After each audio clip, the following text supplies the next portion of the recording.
পরীক্ষিত সম্বদিয়া কহে মুনিগণ, আর পরীক্ষিত সম্বদিয়া কহে সুকমণি, সুপ্ত চিত্ত হও একবার কৃষ্ণ কথা শুনি। ওরে ধ্যানে বসুদেব আর দেবকী সুন্দরী, দেখিলেন চতুর্ভুজ নারায়ণ হরি। আহার কিবা অপরূপ রূপ না হয় তুলন, নীলকান্ত চন্দ্রকান্ত কেবলে একত্রী মিলন। সেই ধনে আজি দেখি আপন অন্তরে, আনন্দে নিস্পন্দ দোহে স্থির কলে ওরে। আজ বসুদেব আর দেবকী কি দর্শন করলেন? চতুর্ভুজ মূরতি, সেই নারায়ণের মূরতি খানি আপন অন্তরে মানে নিজের মনে দর্শন করলেন। অহন্তরী আরে ইচ্ছা করে চক্ষু মেলি হেরিব তাহারে, প্রেম বসে আঁকি আর খুলিতে না পারে।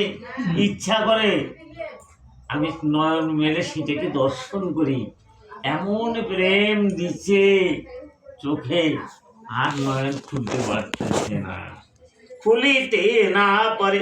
কতক্ষণে হরি তবে হইয়া সদয়, কহিলেন বাহিরেতে দেখো আমার নির্জয়। এত বলি দয়াময় গোলকের হরি, বাহির হলেন তিনি ভক্তে দয়া করি। ভক্ত মানে জীবকে, জীবী হলেন ভক্ত, ভক্তে দয়া করি। ওই বাচ্য জ্ঞান দিয়া কোন এবার শোনো নারী। কেমন হয়েছে রে? কেমন হয়েছে? না কেমন হয়েছে রে?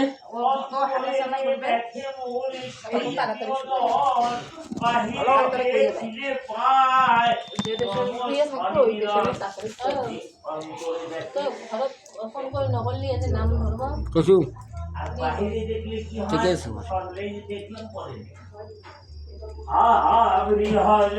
বাচ্চাতে দেখ আসমানি মিলন, অতএব বাচ্চে দেখো কেবল মেলিয়া নয়ন, সংসারের দুঃখ যত ঘুষিবি এখন।